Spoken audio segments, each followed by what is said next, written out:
Hello, everyone, and welcome back to another episode of The Curious Mind. Today, I want to reflect on a topic that is interesting for me, both for psychological reasons in my psychotherapy practice, and also as a practitioner of meditation with a strong background in Buddhist meditation. I call this episode Toxic Mindfulness because over the years, I have seen how wrongly, how in a misleading way people have applied the idea or the concept of mindfulness to their everyday life and also to their meditation or mindfulness practice. So, over the past about 20 years, we obviously have seen a popularization of the term and the concept of mindfulness, be it as an applied in stress reduction or as a therapy method or in meditation, or generally as a means and kind of a label to improve the feeling of oneself and to the improvement of quality of life. All of these have been slapped on with a basic label or practice of mindfulness. Yet many practitioners treat mindfulness in isolation as an isolated tool, as if what I practice had nothing to do with me as a person, an individual, as if it had nothing to do with my biography or my subconscious, or with me as a human being as a whole. So this would be okay if I could deal with isolated, objectified techniques. So, for example, when I construct a bridge as an engineer, it does not matter much how I feel, how the technique of building a bridge relates to my unconscious, as long as I apply the basic tools, the framework, the understanding of mathematics, of statics, of material sciences properly, as I have learned to do as an engineer with bridges, for example, I'll be fine and the bridge will stand. The quality and the quality of the bridge does not depend on my mental composition as long as I apply all the necessary rules. If I deal, on the other hand, with something that, like the meaning of life, like needs, values, quality of life, the relationship with myself, the relationship to others, the world as a whole, or in short, about living, if I deal with living as a whole, then I cannot use isolated techniques. I need to build connections. I have to find meaning. I have to relate everything to me, to my experiences, to my aspirations. And this is exactly what spiritual traditions, good philosophies, and comprehensive frameworks of psychotherapy and psychology, this is what they do. They relate the individual parts always back to the whole being, the whole entity of myself. Initially, when we encounter such frameworks, be it philosophy, spirituality, or psychology, it is not important that this framework is correct, that this framework is right. What the job of the framework is that it connects the isolated, fragmented aspects of my mind and my unconscious so that my whole being has a common vision, so that all the isolated parts within myself pull together in one direction and do not fight each other as they usually do in everyday life. So when we approach mindfulness or therapy or meditation in a technical way, applying tools, we make exactly the mistake of taking limited ideas, limited, objectifiable concepts, and applying that to me. In other words, I view myself as an object, as something that can be manipulated or fixed. I deal with life and living as a technique, which is is clearly not. And in doing so, this is the most important thing, in doing so, without knowing it, I will bring in all the unhealthy, unreflected qualities that are within me into the way that I practice mindfulness or attention or intention or meditation. I cannot help but to do this. So whenever I deal with life as a whole, within myself or in relationships, I always bring my whole being into it. And this is why I cannot separate isolated tools or techniques in a healthy way. I bring in worst case, my greed, my blindness, my self manipulation, my fears, my lack of energy, my impatience, my lack of frustration tolerance, my wishful fantasies about how great I would like to be when I have successfully implemented some technique, or how great my current experience is at that moment. All of these biases, all of those aspects of blindness, I necessarily bring in to the situation when I try to improve my quality of life, my outlook on life with such limited techniques. And then whatever I do under the label mindfulness certainly will not contribute to magically eliminate my incompetence towards myself that I have kind of nourished for such a long time. If I do that, the result is a misunderstood practice of mindfulness. It starts with a misunderstanding of it being a limited technique, and it continues to be a misunderstanding. The misunderstanding is that such a limited technique could contribute to me enjoying life more or see everything in a positive, calm way, to slow down life, or become something like a caricature, hedonistic little Buddha. All of these projections, all of these expectations towards any mindfulness or meditation technique must remain empty, wishful fantasies.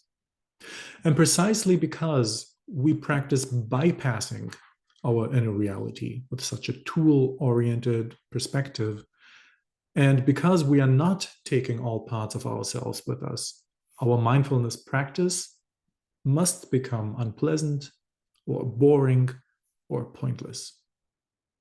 And if we come to that point, we have to make a change. Because, make no mistake, many practitioners hit a wall in their practice, but what we do then is we make a change.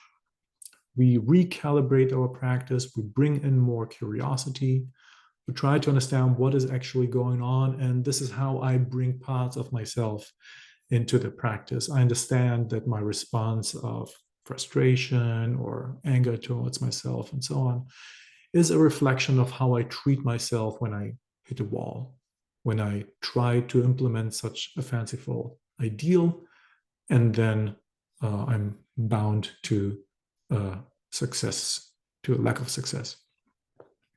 But if we force ourselves to continue even beyond that point without a recalibration, then the frustration and the negative aspects of not having integrated them into the practice, they will strike back.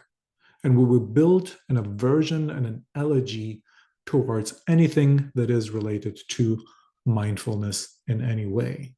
And this is what I call toxic mindfulness.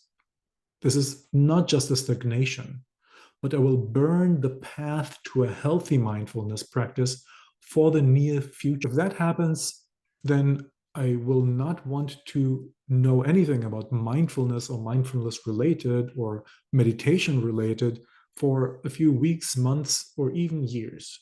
I will think that everything is just a pseudo or an ineffective technique. And thus, even though something like that would be good for me, I will just have cultivated such an aversion towards anything related that this aversion, this allergy will prohibit a healthy access, a new access to anything like that. And Rightfully so, because I started again with a misunderstanding of trying to apply an isolated technique to my field of living. And this cannot work. So, because I have applied a technique, a tool, anything that I call mindfulness under such an approach will have little value because precisely it is not embedded in a framework that engages the whole mind, the whole spirit. To give you an example of how mindfulness is rightly embedded, I will give the example of the ancient Buddhist framework, something that I have studied for a long time, so that you understand. As an example, again, I don't insist that the Buddhist handling of the concept and the idea of mindfulness is the correct one, but just to show you how it can make sense. So, original Buddhism, the goal of it was a radical liberation of the mind. This is partly connected to the nature of our mind in general, but there are many cultural and time sensitive aspects to this concept. So what I mean to say is we cannot apply what has been practiced in North India 2,500 years ago to the letter to today. We have to adapt it, but nonetheless, the practice of Buddhism is embedded in a framework that is all about the liberation of the mind, a complete liberation of the mind. And in Buddhism, this liberation of the mind is brought about by a spiritual practice. So, in contrast to other spiritual directions or religions, it's not about devotion, it's not about grace, but it's a practice, it's something that I need to do in order to bring about liberation.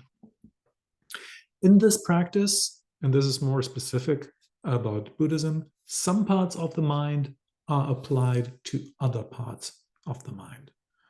Certain aspects of focusing the mind are related to parts that are resisting this focus, for example. And thereby, the practice gradually strengthens the healthy aspects of the mind and weakens the unhealthy ones. Now, in Buddhism, it all starts with some sort of a philosophy about the mind. There is a certain understanding of how the mind, the soul, the spirit are kind of mechanically working. There is a certain logic to that, and Buddhism is describing that logic. And this, again, is just an example that represents any kind of large spiritual, philosophical, or psychological framework that develops such a grand idea. In Buddhism, it is done in a certain way. This is where it starts. And this leads to a fundamental first aspects of the practice, and this is the ethical orientation in my life. This is how the practice in ancient Buddhism has started, reorienting my thoughts, my communication, my feelings, and my actions towards a healthy ethical conduct and foundation. Then building on top of that, so again, we have the philosophy as our basis. The first step of practice is ethical conduct. And then based on those two pillars, Buddhism introduces and leads to a mental training in the laboratory of the mind, and this is called meditation. Now, in meditation, there is something that is kind of rightly described as mindfulness. And the Pali term, Pali is the language in which the oldest form of Buddhism was written down or encoded or memorized. That aspect is in Pali sampajanya. And I mention this term because usually when you look into literature, the term for mindfulness is called sati. And I think I can show, or we can show, I'm not the only one who sees it in this way, that sati is something else. Sati is going back to very specific aspects of the teaching of the philosophy of Buddhism and applying mindfulness to that. So sati is the memory, the application to certain aspects of the teaching. Sampajanya is the mindfulness, something that is closely related to what we call mindfulness. Now, in the teachings, in the Buddhist sutras, sampajanya is practiced before meditation as a preparatory stage. Why?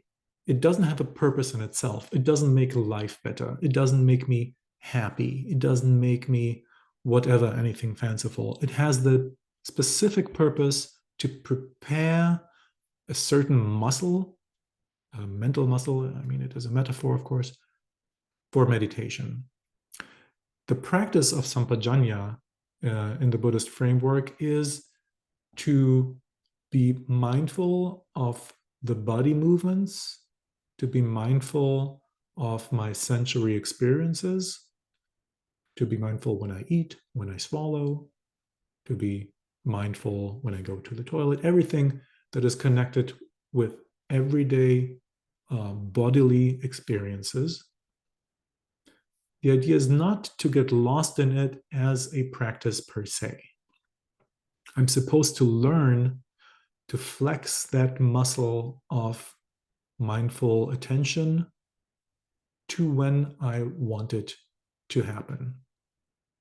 And again, there is little kind of benefit by itself in this practice. Why? Because original Buddhism is not about happiness. It's not about enjoying my food, enjoying the time with my friends.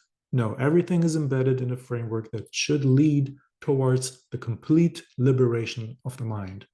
Only in this sense, mindfulness has a value in original Buddhism.